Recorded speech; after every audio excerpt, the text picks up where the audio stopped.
Hi, colleagues. Thank you for making time to join us this morning. Today, I have come together with my colleagues, the Provincial Minister of Human Settlements, Tertius Simmers, as well as the MayCo member at the City of Cape Town responsible for human settlements, Malusi Booi, to unpack in a little bit more detail the implications of the instruction that the Department of Human Settlements has sent to provincial governments, as well as what seems to be a unilateral policy shift on the part of the African National Congress. So over the last year, the Department of Human Settlements announced that in this 5-year period, it would deliver 470,000 housing units, 300,000 service sites, 30,000 social housing units, and that it would upgrade 1,500 informal settlements. In the last financial year, prior to the onset of Corona, the department only managed to develop 126 informal settlement upgrading plans against a target of 300, while no informal settlements were upgraded to phase 3 against a target of 300. Now, despite also having announced a number of priority human settlement development areas during the same period, of the 17,000 hectares of land identified for rezoning, only 2,800 hectares, or 17% of this land, was rezoned. In July this year, the ANC in Parliament then made a decision to wipe 2.26 billion rand off of the department's budget for the current financial year. 1.7 billion rand was cut from the Human Settlements Development Grant, which is used to build houses. 1.1 billion was cut from the Urban Settlements Development Grant, which is used to provide services to communities.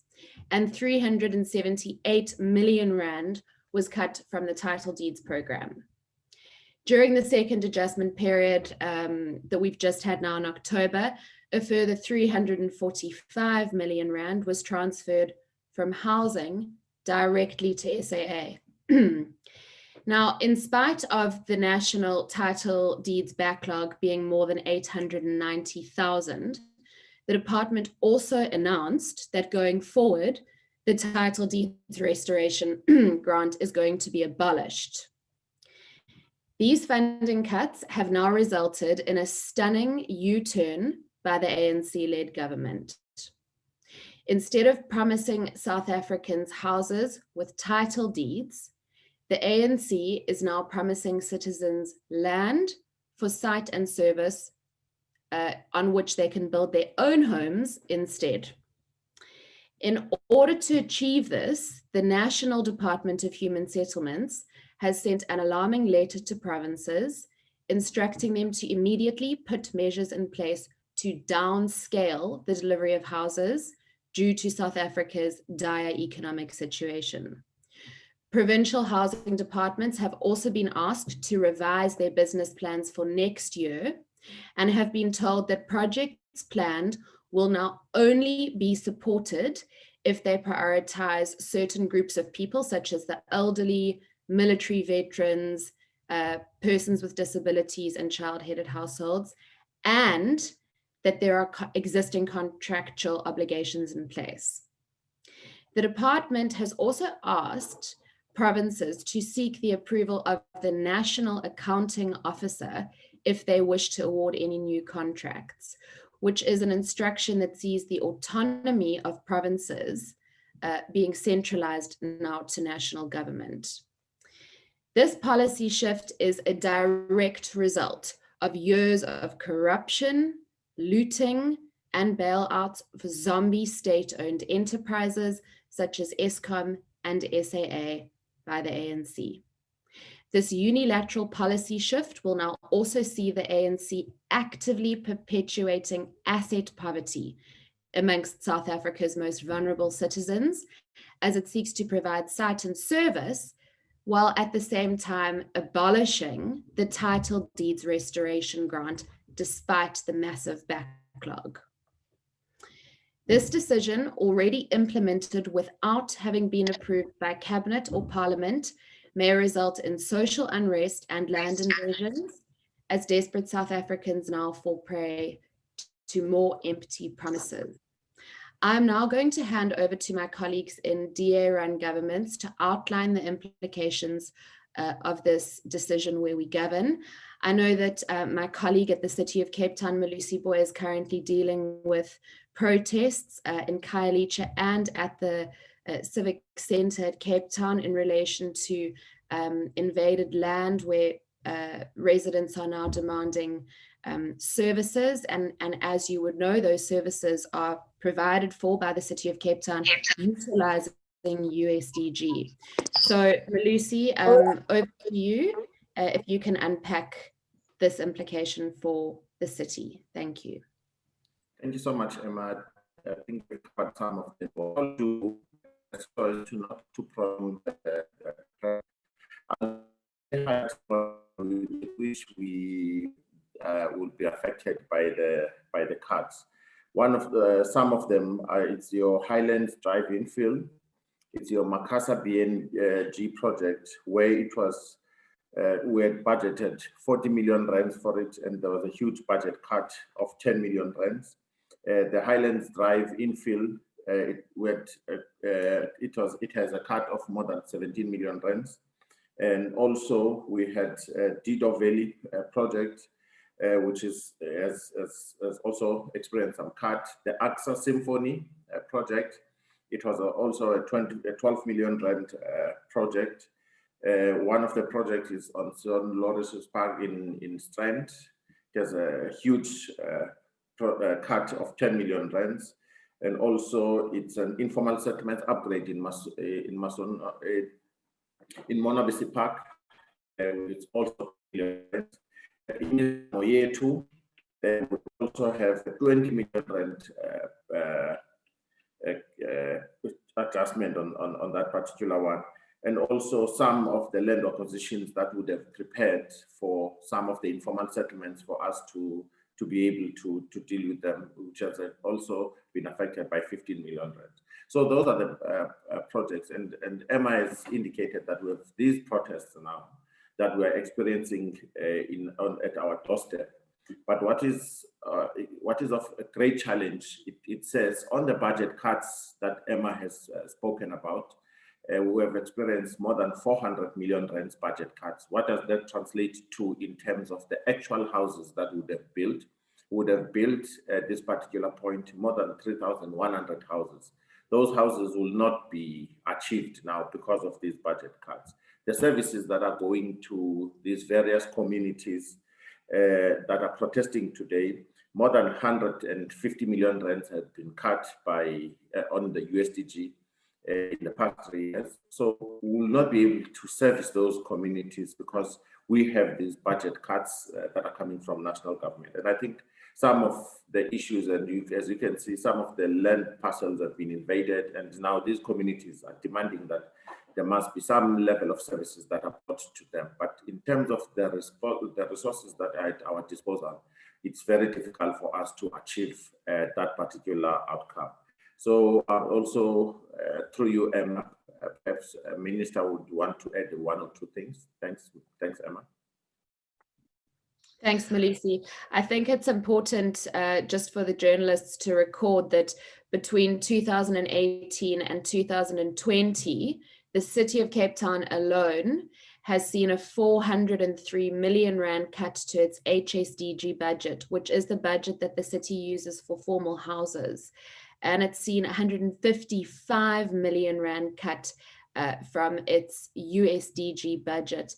I think in this context, it's also quite important to note the impact that land invasions are having on planned projects. We know that more than 1.3 billion rands worth of housing developments are currently and under threat due to ongoing land invasions, which is engendered by the frustration that ordinary citizens feel at the slow pace of delivery. So, you know, we also know that the City of Cape Town's Human Settlements Directorate have achieved a 96% capital expenditure against USDG in the last financial year, and an 83% capital expenditure against HSDG. So the city is fulfilling its targets, and despite this, budgets keep being cut. So I'll now hand over to Tertius Simmers, who is the MEC for Human Settlements in the Western Cape. Over to you, Minister. Thank you very much, Emma, and thank you very much, Malusi. No, indeed, the National Department of Human Settlements' directive actually seeks to downscale the delivery of housing units, meaning that provinces will not be able to enter into new contractual commitments for government houses as from the 1st of April 2021, which is literally around the corner. Housing projects planned for next year will ultimately and will only be supported with the following criteria. Firstly, if they prioritize the elderly, military veterans, people living with disabilities, and child-headed households. Secondly, they contribute to medium to high density development, e.g. BNG walk-ups, and promote integrated development as well. And lastly, if there are current contractual commitments over the MTF period as part of a contractor's current work package, which has been awarded at present. And also, provinces have further been informed through this directive that no new top structure projects may be awarded until approval is sought from the National Department first. And this clearly indicates an attempt by the ANC national government to centralize decision-making going forward. Now, these new criteria not only restrict provinces, but also bring up the issue of expectation management. Many communities have been waiting for years for projects in the pipeline, which will now need to be revised. These recent cuts and the shift in policy must also be seen in the context of significantly declining budget allocations to provinces, which began as early as 2016. Between 2016 and 2021, the Western Cape housing budget has been reduced from 2 billion to 1.4 billion per year. Budget cuts in this financial year alone have resulted in the loss of 4,000 sites and 1,600 top structure housing opportunities, and a reduction of 5,800 title deed beneficiaries. Our administration are still calculating the cumulative loss for the upcoming financial periods as well. This will no doubt result in frustration, which provincial and municipal authorities will have to manage. Authorities will now have to walk a tightrope in explaining to communities the implications of national budget cuts on housing delivery.